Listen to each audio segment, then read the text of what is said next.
And no way I'm gonna come here without my father.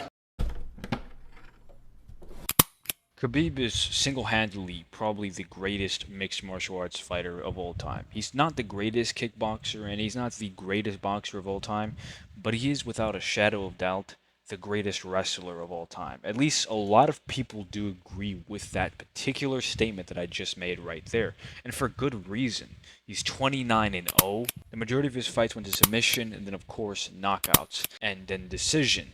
He's undoubtedly one of the greatest wrestlers of all time.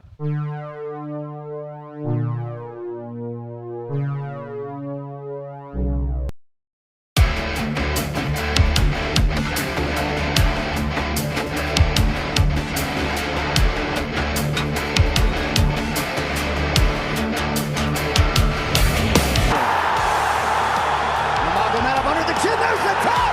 Khabib Nurmagomedov, 28 and 0!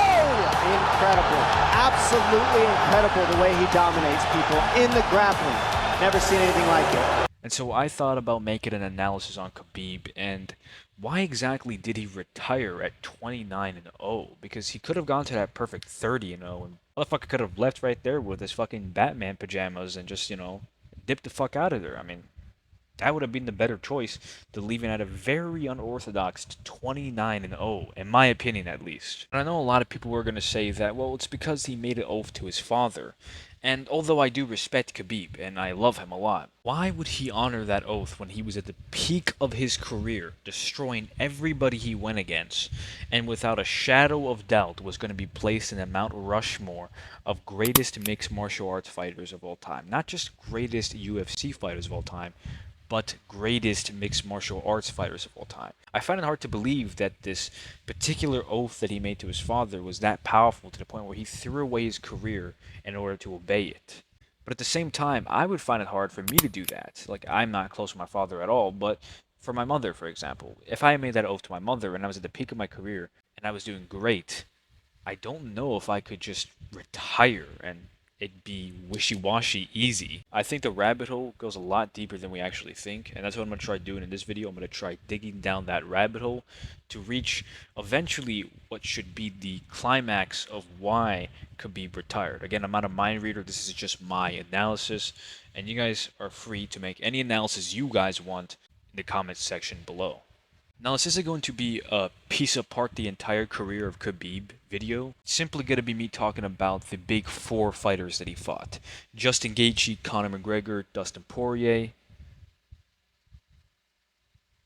I was going to say Tony Ferguson, but I forgot that motherfucking shit never happened, sadly. Conor McGregor is the first out of the big three that Khabib Nurmagomedov takes a shot at. Now, this fight is actually extremely controversial from the beginning. It's actually the most biggest pay-per-view fight of all time. It was really a lot because of Conor McGregor too. A lot of the instances and fights that he had outside of the octagon actually stirred up the water pool in which would become this fight. Now, obviously, Conor McGregor was going to be a big and tough opponent for Khabib. Conor McGregor is without a shadow of doubt one of the greatest UFC strikers of all time.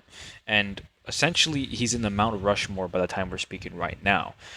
His 2018 fall off didn't necessarily help anything, but he's one of the greatest strikers of all time. That goes without a shadow of doubt. But in the fight between Khabib and Conor McGregor, Khabib actually destroys him in his own realm, having 70 strikes and Conor McGregor only having 51.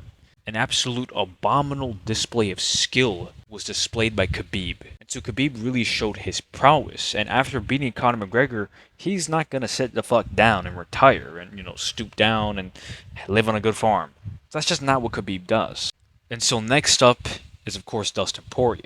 Now, Dustin Poirier is actually somebody that Khabib respects as far as my knowledge goes. And so going into this fight, he didn't want to smash him. He was just going to have his fun with him.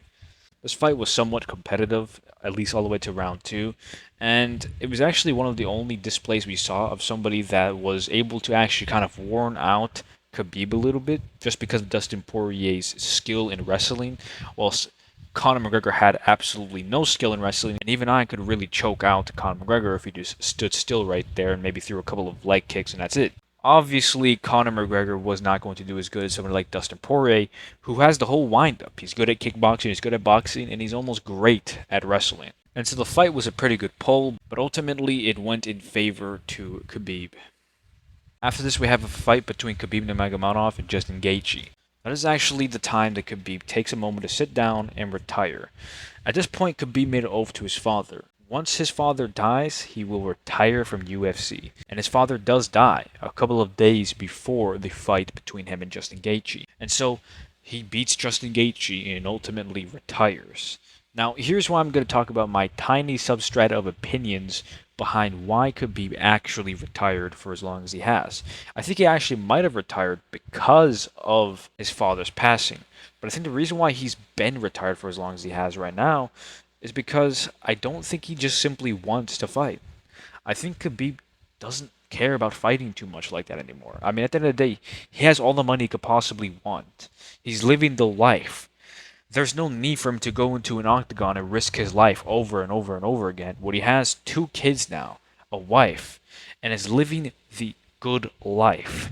I know I would not want to do that. The moment I become rich, if I'm a professional fighter, I'm going to retire from that motherfucker and live the life and never come back.